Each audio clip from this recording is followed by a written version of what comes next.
guys and gals, welcome to this week's pre-foreclosure tip of the week. Chris the Drummer Bowes, Bob LaChance, getting back to you again.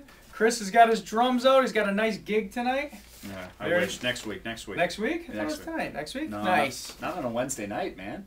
Wednesday night? I wish. All right. Well, anyway, we got some good stuff this week. We're going to talk a little bit about, again, Bank of America, and one of the main challenges that ourselves, real estate agents, investors, everybody is actually coming across. And also, Wilshire. If anyone has a Wilshire Credit Corporation loan, they probably got sent somewhere else. We have a letter here from Bank of America that gobbled up a lot of their loans. So just know that. Make sure you set expectations with your homeowner. If you're negotiating one right now, make sure you call them, let them know to check their mail and get that back to you. That's number one. It's number one tip of the week. All right, number two. One of the huge challenges we've been running into, like I said earlier, whether you're an agent, investor, loss mitigation company, that's when you submit your initial offer in the Equator system. One of the challenges is you aren't speaking to a live human being.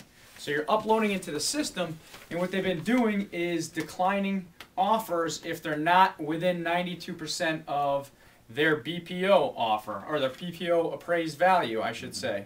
Those are kind of synonymous. Yeah. But I got an email here from one of our managemyshortsale.com users, our buddy Dale out of New York. Said, "Hi Bob, this comment is not a question. I was talking to Bank of America about Equator. I was telling them I keep getting rejected with my offer. I was told if I do not give them 92%, the system will reject the offer. I asked them how they come up with their value. They then told me they only do a drive-by and or online value to come up with their fair market value." It's kind of ridiculous, but we'll go with it. "So even if the inside is hit hard, it does not matter, 92% or nothing. This Equator system seems to be set up only to be beneficial to the bank.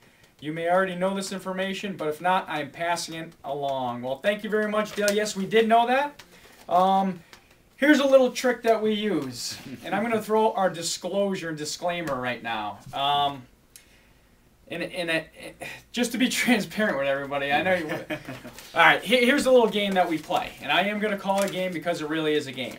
Here's what you could do, okay? And here's what we're doing all the time now, especially on the wholesale side, okay?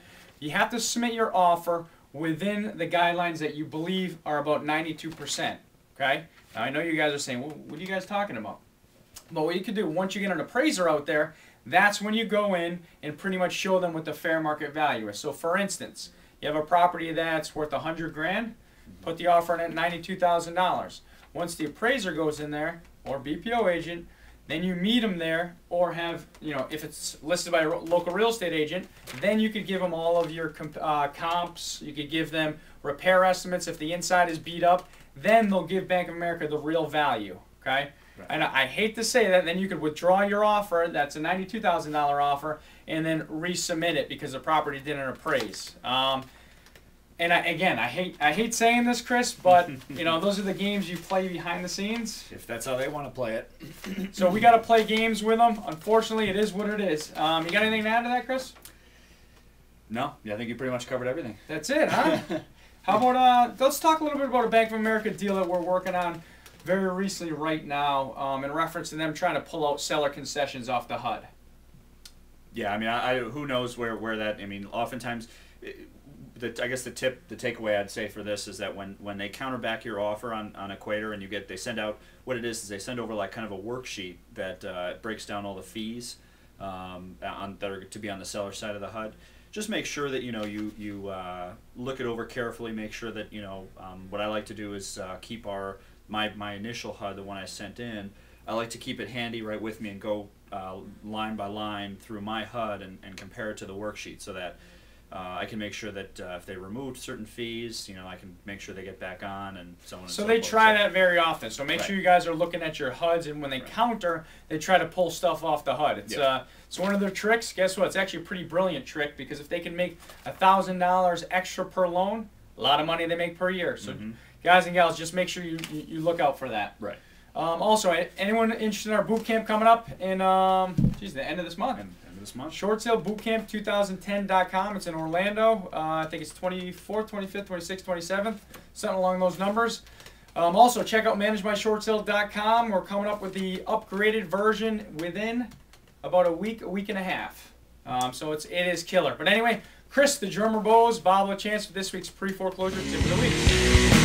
Seems as always, up on the